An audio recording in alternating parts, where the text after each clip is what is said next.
director of the History Center of Lake Forest, Lake Bluff, and we are incredibly pleased to be able to give this presentation. And Paul Bergmann is an attorney and lifelong resident of Lake Bluff. As a youngster, and I'm going to assume you meant this literally, he started working with Stanley Anderson beginning in the 5th grade. He later did secretarial and office work in high school and college. He's a board member at the Lake Bluff History Museum. He is a past board member of the Lake Forest Preservation Foundation, the Elawa Farm Foundation, and deacon at the First Presbyterian Church. When not involved in local activities, he enjoys fishing in Canada and Mexico and traveling with his partner, Janet Gibson. Welcome, and we're so excited to have you. And with that, I'm going to turn it over to Paul, and you can talk about the book that you have, which you could, audience, you may order it at the Lake Forest bookstore. It is currently on back order because they sold out of the first lot they had, and they would be happy to get you copies. All right, well, very good. Well, thank you. Thank you for having me, and it's a lot of fun to be here. I wish we were doing this in person. It would be a lot more fun to be doing it in person. So I want to thank you all, and I hope everybody's excited about a new book about Lake Forest architecture and about the works of Stanley Anderson. Also, as we're getting started, I'm enrolled in a Master's of Architecture Preservation program at Boston Architectural College. So I wanted to make a shout out to any of my classmates who might be watching also. I don't know if Eleni is there, but as Carol pointed out, I started reviewing I started working in the firm when I was a kid. My dad would take me to work on Saturdays, most likely to help preserve my mother's sanity than anything else, I think. But I ended up starting emptying ashtrays and emptying wastebaskets and whatnot. And from that time, I had always known that there were beautiful drawings in the file. And after my dad passed away, I started reviewing them. My dad passed away in 1994, and I began reviewing the files and realized there was a great deal of information here and a great many stories that would be fun to tell. So from 1994 until today, I am still cataloging the files and the materials. Last summer, in 2019, I went and photographed the vacation homes that are up in Charlevoix, Michigan. So this is just an ongoing process that just continues forever and ever, sort of a seemingly unsought out hobby that I have. So as we get started here, let me introduce our architects here. In the center here is Stanley Anderson from about 1946. Stanley was born in Lake Forest, attended Lake Forest College, and then went to the University of Illinois for his architecture program. On the right is his pre-World War II partner, Jim Tickner. He was from Peoria, and he met Stanley at U of I, and he left the firm in about 1940 or 1941. And on the left is my dad, Bill Bergmann, and he joined Stanley in 1946 after the war. He's an entire generation younger than Anderson and was born in Oconomowoc, Wisconsin. Now, as we get started here, I want to give you a little direction to where we're going. So I've broken the lecture down into parts so that you can follow the transition in the firm's work. The firm was in business for 65 years, and there's a lot of information here. So I'm going to show you a great deal of the files. And remember always that Stanley Anderson as a firm was very prolific. So we're going to have the English Village and Deer Path Hill Estates, which is the work that they do in the 1920s. Then the country Georgian era is actually broken down into two sections, the early part of the 1930s and then the later part of the 1930s. Then we're going to switch gears a little bit and we're going to go take a look at Lake Forest High School. I've dedicated an entire chapter to Lake Forest High School, and we're going to go off into the weeds a little bit, and I'm going to show you what it takes to build a very first-class building. From there, we're going to study my dad's era, 1945 to 1960, which is the new village. Stanley dies in 1960, and my dad then runs the firm from 1960 until he retires in 1992. So we begin with the first period is the English Village. In 1919, Stanley came home from World War I and went to work for Howard Van Doren Shaw. And Stanley would have been quite familiar with Shaw's Market Square, built from 1912 to 1916. In the 5 years in the 1920s, Stanley greatly enlarged Shaw's concept of a city beautiful style village in Lake Forest with his own English Village concept. Stanley wanted to transform Lake Forest and wanted it to look like an English village from about 1800 to about 1810. He wanted to see a combination of Tudor and Georgian buildings throughout town. I want to show you this picture here. This is an old postcard taken about 1905 or 1908. The building that you see in the mid ground with a long row of windows is the Anderson building, built for the Anderson Family Trust. We know that as the Walgreens building for those of us who are from Lake Forest. But I also wanted to show this photograph because I want you to see the sort of higgledy-piggledy pile of buildings that are in downtown Lake Forest. And Stanley wants to change this. So this is a rendering that was published in the Chicago Tribune, and the headline pretty much defines what Stanley is trying to do. He wants Lake Forest to look like a high street in some Yorkshire village. And so from there, the first building that he builds is called the East of Theater Building. And it's the first of 7 buildings in downtown Lake Forest, all done in English styles, either Tudor or Georgian. And it was his goal to build a prosperous English village, much like the Cotswolds and other parts of England. So he builds this building in 1925. It's called the East of Theater Building. Then the following year, he builds the Fry and Udell building. This is on Western Avenue. Fry was a local plumber, and Udell was the local printer. And Udell printed the Lake Forester, among other things. At the same time, he builds the C.T. Gunn building. We now know this is Midwest Bank. C.T. Gunn ran a local grocery store, and this was later an A&P. This building is remarkable in that it's been heavily remodeled several times.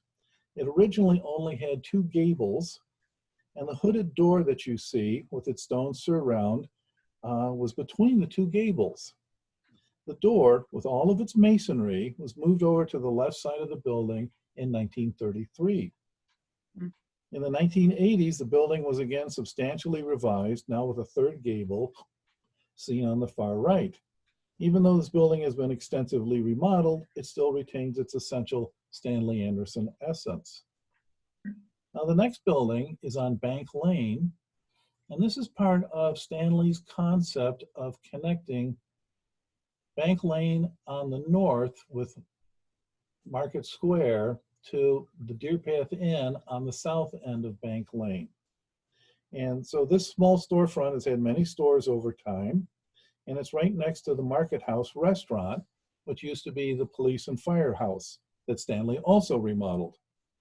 And so what he's trying to do is he's trying to convert Bank Lane into an English mews, a narrow streetway that one finds in older parts of London and in small English towns. So in 1927, he then finally builds the Deer Path Theater, and this is part of this visual connector. The intersection you're looking at is Bank Lane and Deer Path. And so it's the visual connector with Market Square on the north and the Deer Path Inn on the south. And it forms this connector link between the 2 sets of buildings. And for those of us who remember the interior of the Deer Path Theater, we remember Saturday mornings as a kid, or later perhaps Sunday nights as a teenager. And sadly, the theater was gutted in the 1980s. Now, the next building in the English Village concept is the Northern Trust Bank. And this is the first of the country Georgian buildings that Anderson designed, but it's directly across the street from the Tudor-style Deer Path Theater building that I just showed you. This building is a further connection of the Deer Path Inn to the south. Now, there's a building that did not get built. This is the J. Fred Held building, and this would have stood at Bank Lane and Illinois Road. One side of this building would have faced the Deer Path Inn, and this facade that we're looking at would have stretched up Bank Lane from Illinois towards Deer Path. Unfortunately, this was proposed in 1929. The Depression set in, and this building was never built. But this is part of the English Village concept that Stanley was working on. And I think if this building had been built, we might all be still speaking in English accents here in Lake Forest. So, now if we move on, we're going to take a look at some of the houses built in this era. This is the Charles Kimball House, built in 1927.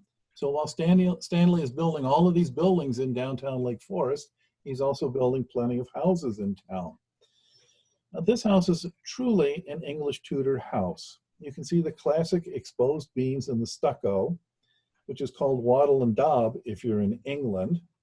And an English friend of mine says that these 1920 houses in England are called mock Tudors to distinguish them from the real 16th century Tudor houses. And this is one of my favorite houses of this era. Now, if we go around to the back of the house, I want to show you a rose. If you look at the small bay window on the second floor, this is called an oriel window, and it's called an oriel window rather than a bay window because it doesn't reach all the way to the ground. And it's a very popular design device in 16th century England. Now, if you look at the bottom of the oriel window, you see this lovely plaster Tudor rose. And how would you like to have this rose in your garden? This demonstrates and shows you Anderson's sense of whimsy in designing a house. And if we move on, in 1928, Stanley builds the James Lovell House. While you're looking at this photograph, I want you to notice the gate in the middle of the picture. James Lovell is CEO of the Continental Illinois Bank. In this era, it is the largest and most powerful bank in the Midwest, and he also sits on the Federal Reserve. This is a French Norman house, which is a cousin in style to English Tudor, and I always think of it as being a little more rounded and a little more romantic in style. Now, I want to take you through that garden gate that you've been admiring.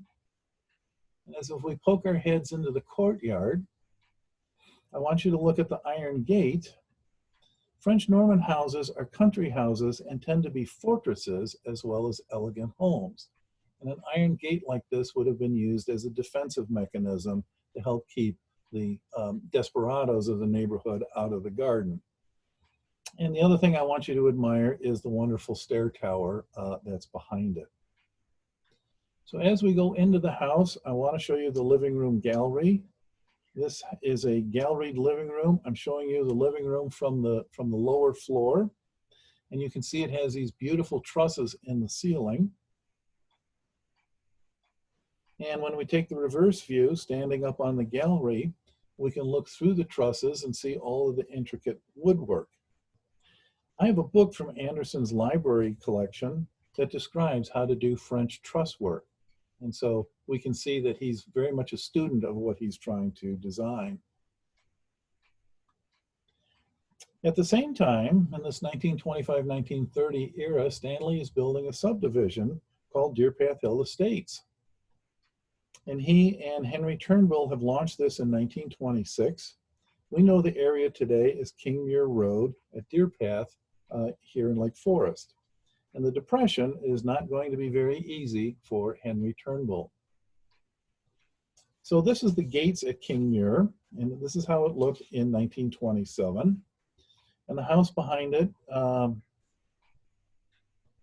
the subdivision was begun in the 1920s. And Stanley didn't build all of the houses in the development, but the project went bankrupt in 1932. And then I placed this subdivision on the National Historic Register in 2006.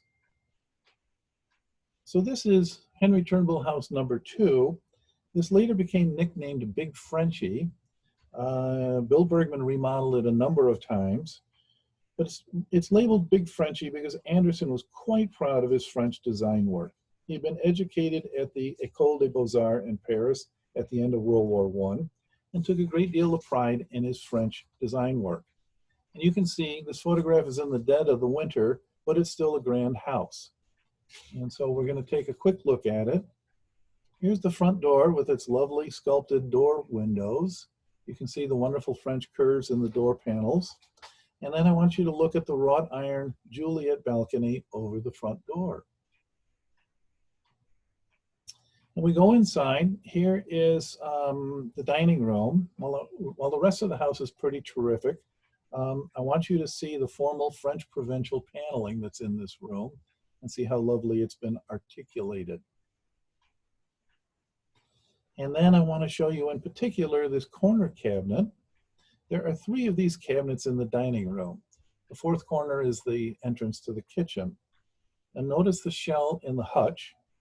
The palm of the shell is at the top, which is in the French style. In English corner cabinets, the palm of the shell is at the bottom and the flutes slope upward. One of the very important things about Anderson's work was their knowing the intricacies of the various styles and being able to distinguish the small details. And this is what makes so much of their work so great. And then we move forward in time. This is the beginning of the country Georgian era. When the stock market crashed in 1929, the world changed forever. English cottage styles and the French Norman styles that I've been showing you died out completely in popularity.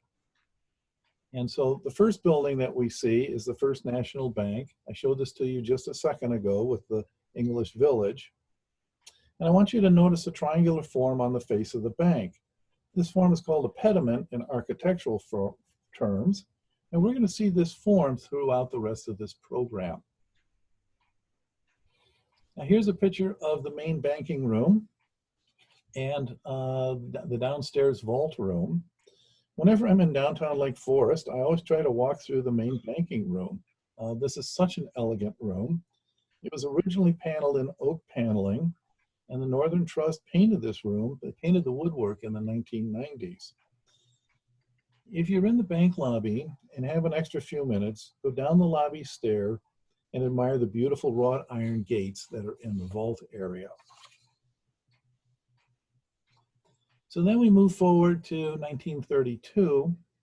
While the bank was an important commission for the firm, there is an even more important building in the Stanley Anderson collection.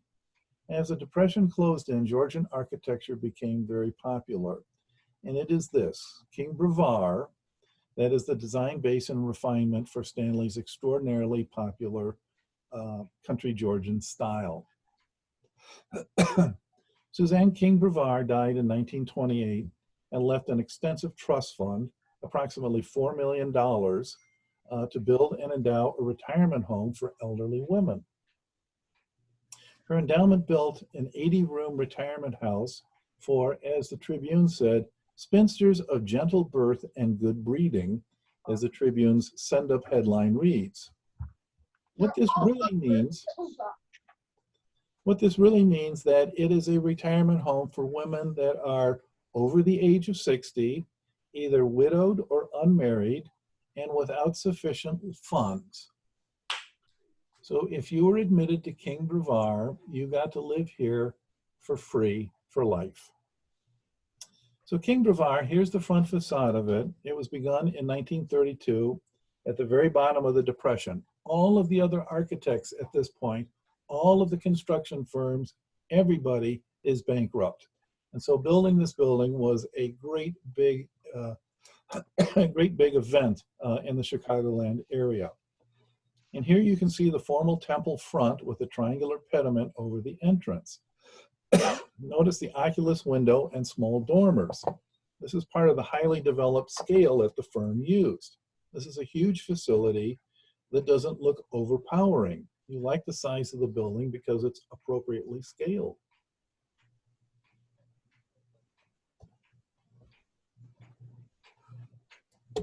Now here, in this slide, we get a better view of the pediment and the oculus window. And I want you also to notice the swan neck scroll that's over the front door. Anderson, Tickner, Bergmann, the draftsman, all the members of the firm would describe Country Georgian in what we might classify as a combination of American colonial, federal, English, Georgian, Regency, and all of the other forms that fit into that Anglo style of architecture. All of these forms would fit into their definition of Country Georgian. They understood that they were mixing the styles together and put that together in this form that they called Country Georgian. Now here's a slide of the side view of the building to give you a sense of how big the building is. And I want you to notice the different types of wall design. On the left is Lannon stone, in the center is red brick, and then over on the right is stone below and shingle paneling up above. This gives the impression that the building was built at different times, when in fact it's all one building. This is part of the Country Georgian style, is to make you look at this and assume something else. The facility has now become a coeducational facility and is one of the finest retirement homes in the country. And so here's a picture of Suzanne King Brevard. When she was a debutante in the 1880s, she was known for her exquisite and very stylish clothing. She's also described as having Titian red hair in almost all of the articles that describe her. And you can see her beautiful red hair here. She is described as one of the most beautiful debutantes in the times. She married Edmond Brevard, a French diplomat, after meeting him at the 1893 exhibition. They then lived throughout Central America and in various places in Europe. And so here we are at the dining room. And as you can see, it's a huge room and has very monumental cornices and pediments. And the details are from an early Georgian period. Here you can see the fireplace overmantel. And I want you to notice the swan's neck scroll over the fireplace. It matches the swan's neck scroll at the front door. Mrs. Magoon, an English house mistress, ran King Brevard in the 1930s and 40s. She required that all the women coming down to dine be fully dressed in skirt, heels, and makeup. If residents didn't want to dress, they would be served in their rooms. As we leave King Brevard, I want to give you a detail of the wrought iron fence work that's in the garden. Now we next get to Lake Forest High School. This is Stanley's third great Country Georgian building. I've devoted an entire chapter of the high school as I thought this would make a good example of the detail work that goes into one of Anderson's buildings. So we're going to jump into the weeds for a couple of minutes here. There are literally thousands of Lake Forest High School alumni that know that they graduated from a very special school. In 2017, Architectural Digest declared Lake Forest High School to be the prettiest high school in Illinois. That article and similar raves, 85 years after it's built, are a testament of the work that went into the building. Now, when a building is designed, it comes with a very well-drafted specifications manual. Anderson used the manual to enforce an extraordinarily high level of workmanship throughout the entire building process. In the manual are many, many paragraphs of details, but at the end of each section is the following statement: all work shall be done to the satisfaction of the architect. This language, along with the rest of the instructions, state a standard that few contractors would agree to today. That is, mediocre workmanship will not be acceptable to the architect, and all work shall be done to the satisfaction of the architect. Another provision provides that all miters and jointing shall be perfect, and all work shall be done to the satisfaction of the architect. This doesn't mean that the work will be kind of maybe. It doesn't mean that the work is going to be kind of okay. It means the work shall be perfect and done to the satisfaction of the architect. Now, every part of the building is drawn in exacting detail. This is the front door. Sections of the building were drawn full size where necessary. And I have drawings in my files that are 4 feet wide and 8 and 10 feet tall. They would draw the exact building, exactly what they wanted. So if we take a look at the masonry spec, the specifications for the masonry work are extraordinarily detailed. They define the color, size, rock face, and in many cases, the placement in the wall for each stone. The mason is allowed almost no discretion in building the wall face.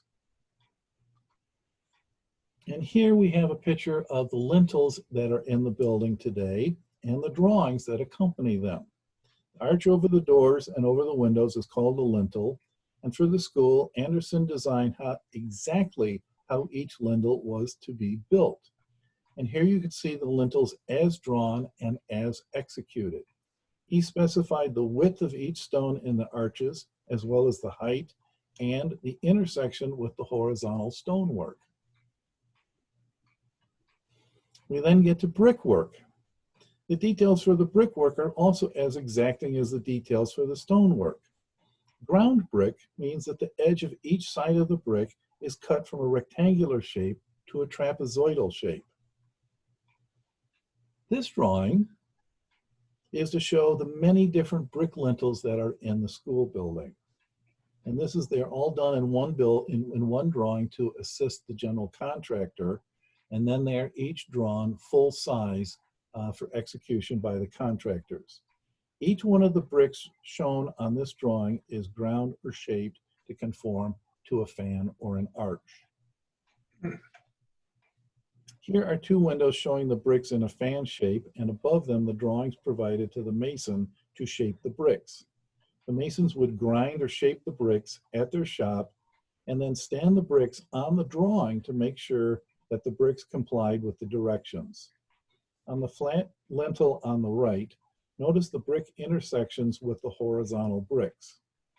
The work had to be perfect and done to the satisfaction of the architect. This hand-carved urn is placed in the woodwork at the school. The drawing provides the exact details on how it is to be executed. Within the specification manuals, in the woodworking section, is the standalone statement, mediocre work will not be acceptable to the architect. And so as we say goodbye to Lake Forest High School, you have a better sense, some sense, of the level of detail that goes into building an Anderson building. I have over 100 drawings for the high school, just the 1935 part of the high school. So if we change gears a little bit, we're going to look at the Arthur Dixon House, also done in 1935. Arthur Dixon was a very prominent attorney in Chicago. And do you think this house looks a little bit like the high school? It's got the big pediment and an oculus window. Well, it should remind you of the high school. In addition to being a prominent attorney, Dixon was also head of the school board that built the high school. And so as we go inside, we find this lovely elliptical stair that Stanley designed. And then in the dining room, when I took this photograph, it was all decked out for the holidays. And notice the broken pediment over the mantle and the lovely cornices in the ceiling. And then we get to Anderson's libraries. Anderson's libraries were very special rooms. Usually they are paneled in butternut, a type of walnut.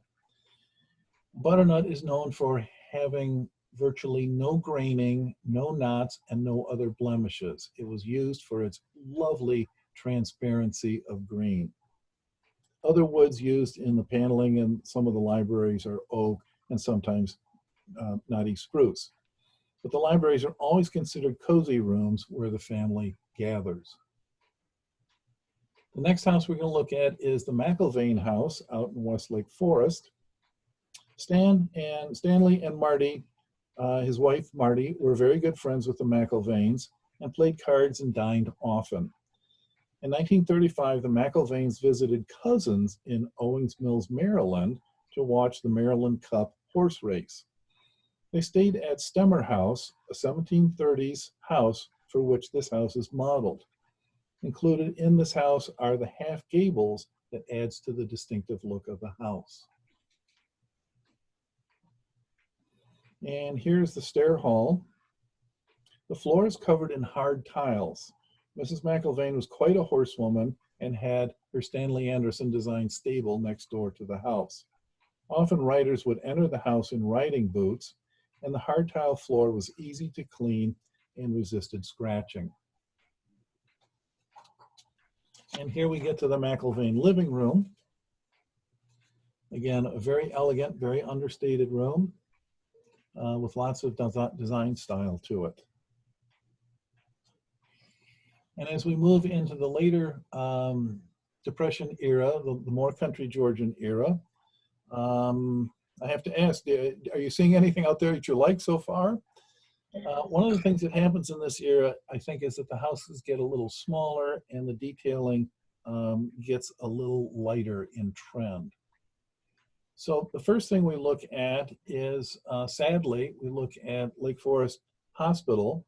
This is the fourth of Stanley's monumental Georgian structures, and it was replaced in 2019 with a new hospital.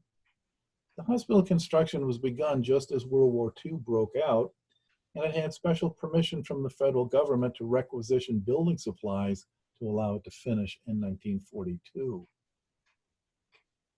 This is what the hospital looked like before my dad put all of the additions on the hospital. And if you look at the porch on the right is a convalescent porch. The porch in the center is a public access porch that allows visitors to go out into this garden area that you see. And the porch on the left is the porch that nurses were able to use when they were residents in the building. And then here's a photograph of the 1957 edition. This is the annual Baby Day party from, it's probably 1958 or 59 when this photograph is taken. And in the background, you can see the new 1957 edition. And the white shape you see on the side of it is a new convalescent porch, which I understand was extraordinarily popular. And now we move on to twin doors. This is the William Clow house built in 1939. This is one of Anderson's most fun projects. It is two houses that face each other on a courtyard. It also has a gardener's cottage down the hill. This house was built for Bill and Nikki Clow. It was a second marriage for both of them, and each brought late teenage, early college-age children to the marriage. The property has two houses with matching front doors. The house you're looking at is the main house where the parents lived, and they lived a very formal and sedate lifestyle with butler, cooks, and maids. This is the kids' house, and the kids would stay here when they came home from school. And here you can see that the front door is the mirror image of the house that's just across the courtyard. Now, what makes this house so much fun is that this is the big room. This is the main room in the kids' building, and the interior is designed to mimic a Wisconsin North Woods lodge. The walls you see are exterior walls. The building has no insulation, just like a North Woods cottage. It is heated by fireplaces and the wall heaters that you see in the picture. The room also came equipped with every single toy that a 1940s era college-age kid would need. Every type of racket and club, tennis rackets, golf clubs, boat oars, paddles, guns for bird hunting, a big Wurlitzer jukebox, bar, anything else you can think of. And as a 22-year-old, how'd you like to live here? So here's the front door to the main house. The kids' house did not have a kitchen, only a small kitchenette, and the kids were expected to dress for dinner each night. They shined their shoes, the guys wore jackets and ties for the boys, heels, skirt, and makeup for the girls. They would walk across the courtyard, knock on this door, and the butler would let them in. This is the central hallway, and I want you to notice the delicate mullions in the transom window. The wallpaper is by Gracie and is imported from Hong Kong. My parents were good friends with Sylvia and Milt, who were Nikki's children, and they went to many cocktail and dinner parties here. And my father said that he always came home early from work to change his shirt and polish his shoes before attending a function here. This is the Cloud dining room, and the wallpaper is a flowering cherry tree blossoms, hand-painted and imported from Hong Kong wallpaper. And then from there we get to the butler's pantry. The butler plated all of the meals here before serving them into the dining room. The Clow house had 5 live-in servants, a cook, a cook's helper, butler, several maids, and also had gardener's chauffeur. So then we move through a slightly different transition. Here we are in 1940 to 1960. My dad joined Stanley Anderson in 1946, and it was a partnership that was going to last for many years. At the end of World War II, Stanley came home from the Navy and reopened his office. Tickner had set up his own practice in Glencoe, and Anderson hired Bill Bergmann to help design the new flow of business coming into the office. Bergmann brought with him a taste for mid-century modern design. Even though he enjoyed mid-century modern design, one of the first buildings that Bergmann built for the firm was the administration building at Ridge Farm Preventorium. That would be a pre-tuberculosis school and farm for young city kids. This building is now part of the Grove School Cultural Campus operated by the city. At the same time, in the early 50s, Bergmann rebuilt downtown Lake Forest, much the same way Anderson did in the 1920s. This is one of the first of a handful of storefronts he did. This is H.T. Stringer, the plumbers. It is now Ferrantino's. And about the same time, he did Robertson's clothing store. And this is a mid-century modern building. When Robertson's opened, this was considered a very chic store, and it supported a very wide range of clientele in Lake Forest. It was a very, very popular place. And so here is a night view of the windows and then an interior view of the store. And then also at this time, Bill Bergmann designed this mid-century modern house in Lake Bluff. It's at the intersection of 2 ravines. And the house was designed for a dedicated amateur classical musician. It has very high ceilings for better classical music acoustics. The owner hosted Mozart and Beethoven quartets on a regular basis.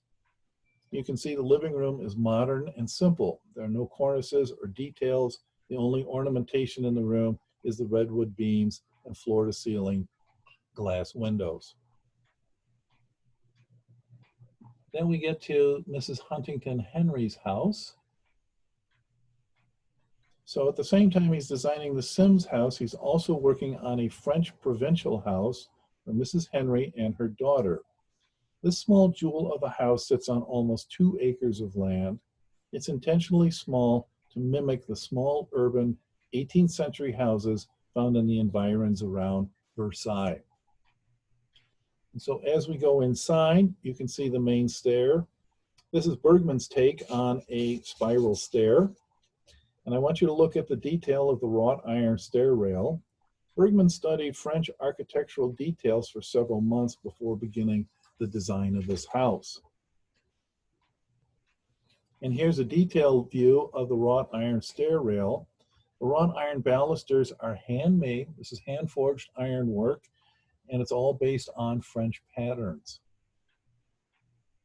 So we go in the living room. Notice all the moldings, the panel moldings and cornice moldings. These are all cast-in-place plaster moldings. This is a very expensive and almost lost construction technique for designing this kind of work. And here's the kitchen. And the kitchen is done in an absolute riot of, the whole house is done in a whole riot of color. And this robin's egg blue makes this a very cheery room. The tiles that you see in the backsplash were collected in France by the owner. Now, at the same time, Stanley was designing this house for Robert Fisher in Keokuk, Iowa. Robert Fisher was a grain and starch miller, and he commissioned this house in Keokuk overlooking the Mississippi River. Fisher was a pilot, and he flew Anderson to the house in his private airplane on numerous occasions. On the last trip to review the final construction details, Anderson had a massive stroke, and he passed away in April of 1960. And so here's a view of the house overlooking the bluff into the Mississippi River. So after Stanley's death, the firm name was changed to Stanley D. Anderson Associates, and Bergmann took over as the principal architect, and the firm went on for another 30 years. And Bergmann began work on the 580 Bank building just when Anderson died. 580 was considered the largest new building in Lake Forest since Market Square was built in 1916. This building is built on the site where Anderson was going to build the J. Fred Hill building in 1929. You'll recall the rendering that I showed you of the building that wasn't built. Bergmann tried to keep the Bank Lane connection that Stanley had envisioned in his earlier English Village concept from the 1920s. He wanted to maintain that visual connector between the Deer Path Inn on the south and Market Square on the north, and hence the sidewalk setback, the lovely grass and trees, and this porch on the building. Then in 1964, Bergmann designed this new access and public comfort station for Lake Forest Beach. Bergmann combined two different architectural concepts for the building and stairs. He used a Beaux-Arts concept called Les Marches, which is the march of movement for the stairs that progress down to the bluff. He then added a cladding of mid-century modern rusticated concrete blocks that don't have any ornamentation. He was trying to emphasize the progression or movement from the top to the bottom of the bluff over the fact that the building was a public restroom. He was trying to make the bluff and the lake more important than the bathrooms. So now we get to a couple more houses. This is the Michael Cudahy house in 1965. This is a very understated house. The house is Palladian in design. You can see the center mass of the house and then two well-defined wings on either side of it. This is essentially Bergmann's take on the country Georgian style with the triangular pediment forms. As we take a look at the front door, you can see this very formal but very simple entrance. So you have to remember, with modernism, there's very little interest in all of the heavy detailing. And so this becomes a very simplified entrance. But not so much on the interior. There's still this very sumptuous living room that we find. And if we take a look at the fireplace and casework, we can see that the room has these lovely cornices, lovely breastwork over the fireplace, and all the lovely casework that accompanies the living room fireplace. And this is our last house. This is the Sewell and Shirley Gardner house, built in 1969. Bergmann and the Gardners call this house their California modern house. The windows were custom made in California and were the largest thermopane windows available at the time, hence the nickname California Modern. All of the awnings that you see are motorized awnings on the house. And so here, as we go in the house, we can take a look at the stair. This is the central stair. Mrs. Gardner was Mrs. Shirley Keith Gardner. Her stepmother was Mrs. Stanley Keith, also known as Mrs. Kersey Coates Reed. Mrs. Reed had a house designed by David Adler on Lake Road. That house famously has Steuben glass balusters. As an homage to her stepmother, Mrs. Gardner used lucite plastic balusters in her stair. And as you look at the stair here, you can see the plastic lucite balusters holding up the stair, and they virtually disappear into the sunlight. And so here's our last view. This is the living room. And while this room appears that it doesn't have any curtains, the curtains are actually located inside motorized curtain pockets in the walls. So this is the last house we have to look at. And we're getting to the end of the program, but I wanted to tell you what you haven't seen in the book. And so there's a whole series of chapters that we haven't touched on yet. There's a chapter on remodeling where there are 4 stable to house conversions that I show you. There are a whole series of fox hunting properties, stables, and horses out in the countryside in the Tally-Ho chapter. There are vacation homes in British Columbia and Ontario, Canada, Wisconsin, Florida, Mississippi, various other parts in the country, plus several very lovely ranches out in Wyoming and Montana. There's a handful of lovely churches. And then in the epitaphs chapter, I have never seen any other architect that does funerary work. And the Stanley Anderson firm designed a fair number of headstones. And I've not seen that in other architects. So there's a very short chapter showing off that work also. So that's the end of the program. And so here is a cover of the book, and I hope you all have enjoyed the program. If you buy the book, I hope you're going to enjoy it. And it's been a lot of fun doing this. So thank you very much. Well, we welcome any questions. You can either tap it into the chat below, or you can unmute and ask a question.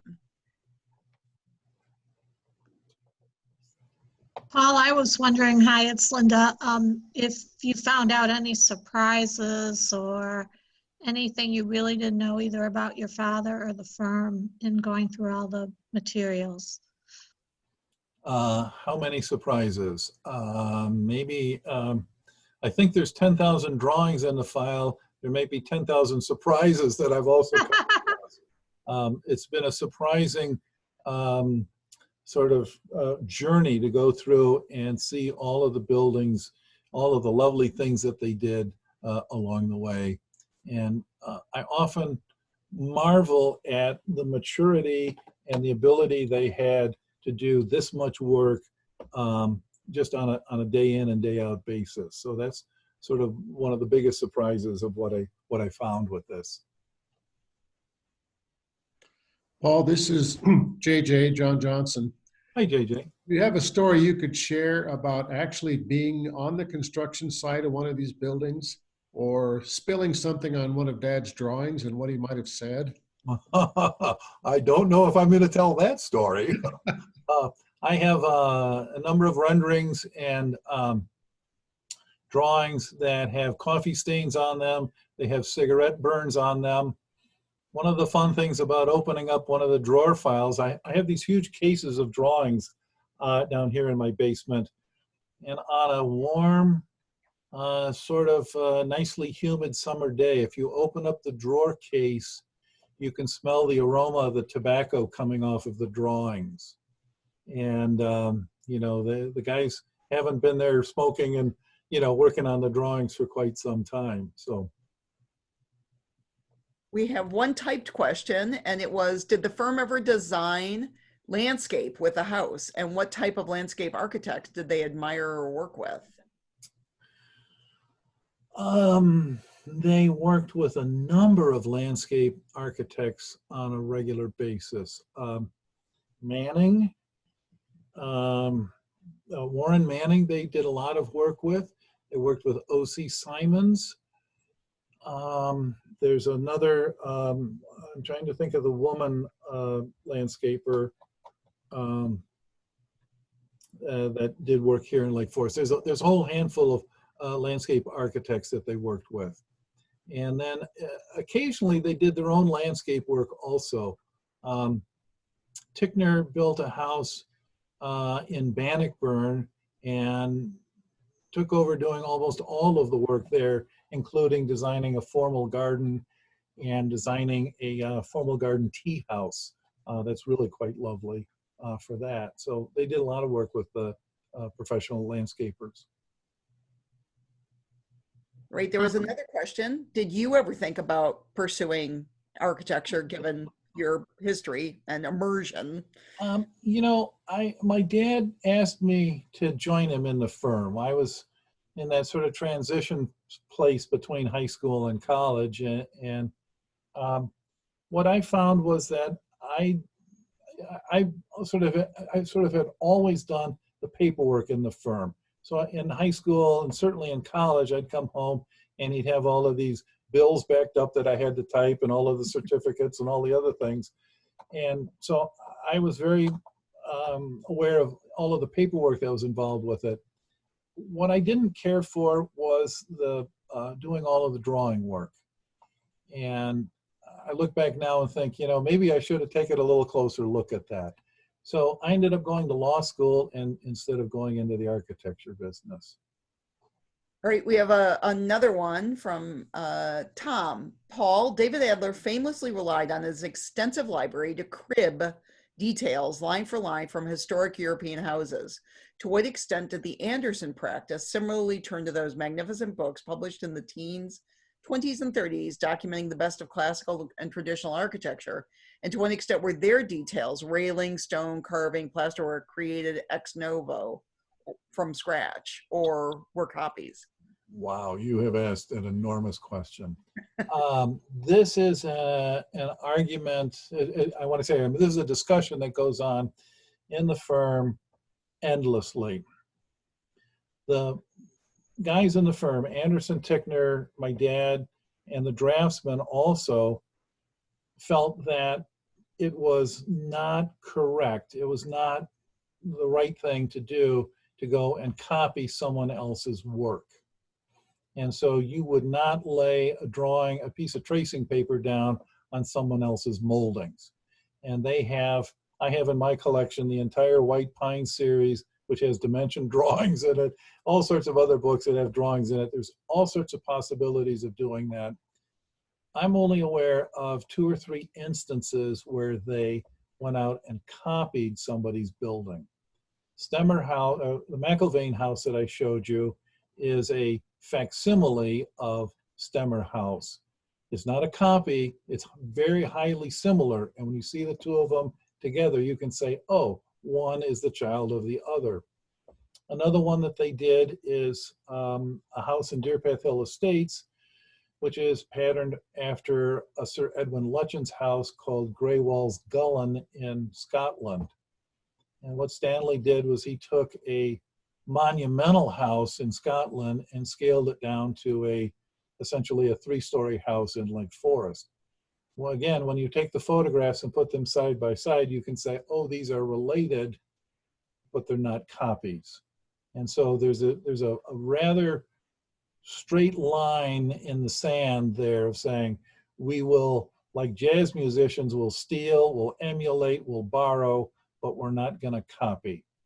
And so David Adler falls in some other part of that spectrum, and this isn't the place for that discussion, but they very firmly felt that it was their duty and their job to go out and to design the moldings and design all of the detail work as well as design the buildings. That said, they were quite proud of the fact that all of the moldings inside of the houses were different.